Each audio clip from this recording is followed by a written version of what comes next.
In today's video, we'll revisit a classic Native American tale and see what it can teach us about focusing on what's important. Let's tap back in.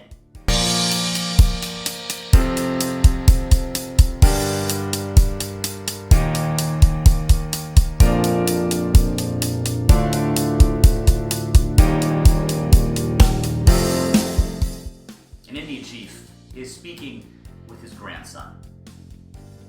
"A fight is going on inside me," he says to him.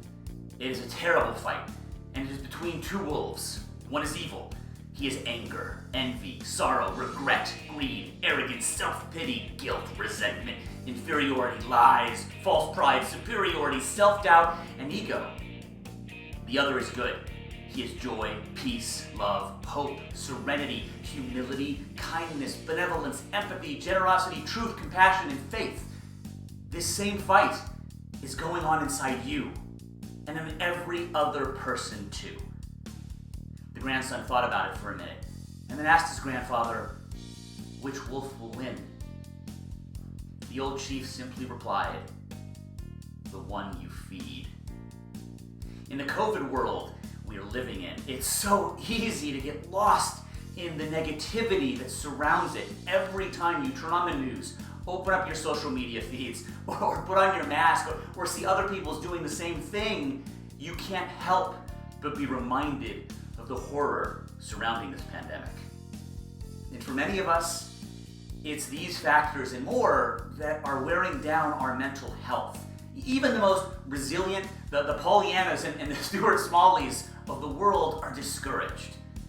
And the thing each of us has to remember is this: while we must be vigilant and do everything that we can to protect ourselves and others, that doesn't mean we have to live, breathe, and sing a COVID song.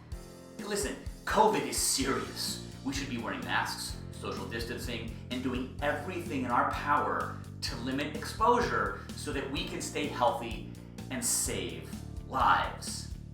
At the same time, that doesn't mean that life stops. We may be discouraged and we may feel down and lonely, but that doesn't mean we have to live there. You see, COVID is one of the wolves in this story. Wolves are dangerous. They should be respected, and we should always protect ourselves against them, but that doesn't mean that we need to feed them. Each of us has to make sure that we take time to feed the other wolves in our lives, the other things that are important and will move us forward.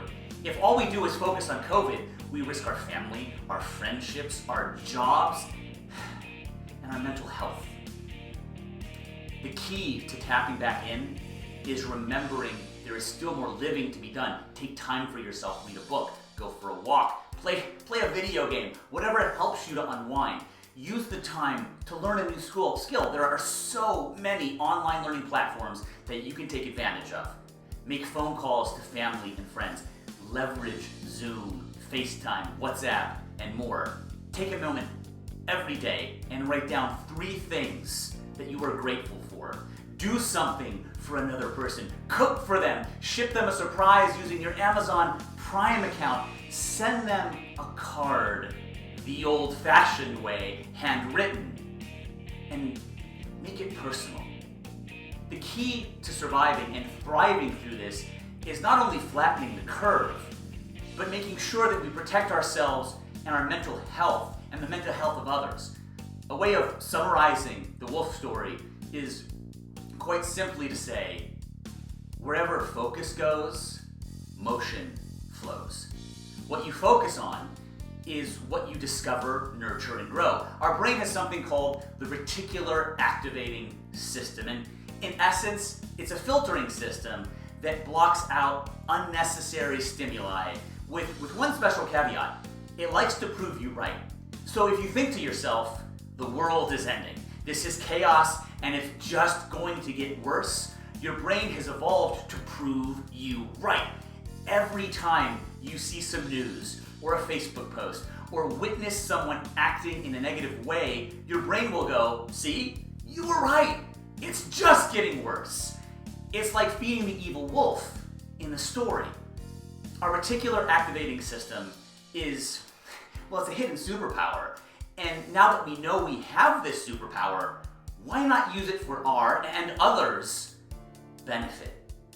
Why not tell yourself things like, I will survive and thrive through this pandemic? Or, it may be challenging now, but that doesn't mean it will always be this way. Or, though I'm scared, I will use each day to learn something new. Heck, it could be as simple as, the world may be scary today, but there's still so much good in it. Your brain will help you find the proof. It's wired to work for you in that way. Use it and tap back in.